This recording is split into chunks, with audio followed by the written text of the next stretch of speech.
નાયબ મુખ્યમંત્રી હર્ષ સંઘવીને કાર્યાલયોની લીધી મુલાકાતના કાર્યકર્તાઓ સાથે ચૂંટણીલક્ષી ચર્ચાઓ કરી આપ અને કોંગ્રેસ પર કર્યા આકરા પ્રહારો. રાજ્યના નાયબ મુખ્યમંત્રી હર્ષભાઈ સંઘવીનું નિવેદન. ગુજરાતમાં આપ નેતાઓ સામે અનેક અરજીઓ થઈ છે. 3 લાખ, 5 લાખ અને 15 લાખ ટિકિટના નામે લીધા હશે. ગુજરાતના યુવાઓ ધોષ થયેલી પાર્ટીનો ભોગ બની રહ્યા છે.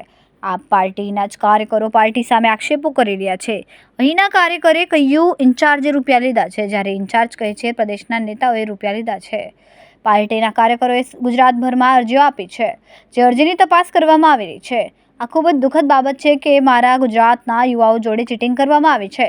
નાયબ મુખ્યમંત્રીના આ પાર્ટીના ઉમેદવારો સામે આક્ષેપ કરવામાં આવ્યા. રાજ્યમાં જે નિયમો બનાવ્યા છે તે નિયમો તોડવા મુસ્લિમોને ભડકાવવામાં આવ્યા છે. રસ્તામાં મસ્જિદ મજાર બનાવીને શકશો, રસ્તામાં નમાઝ અદા કરી શકશો, તેનું રક્ષણ કરવામાં આવશે, તેને હટાવવામાં નહીં આવે. ગમે ત્યાં નમાઝ પડી શકે તે માટેની વ્યવસ્થા કરી આપવામાં આવશે તેવું આપના ઉમેદવારોએ જાહેર કર્યું, જે આપ પાર્ટીના મેનિફેસ્ટોમાં છે. અને આ ખૂબ જ દુઃખદ બાબત, આ ખૂબ જ શરમજનક બાબત છે.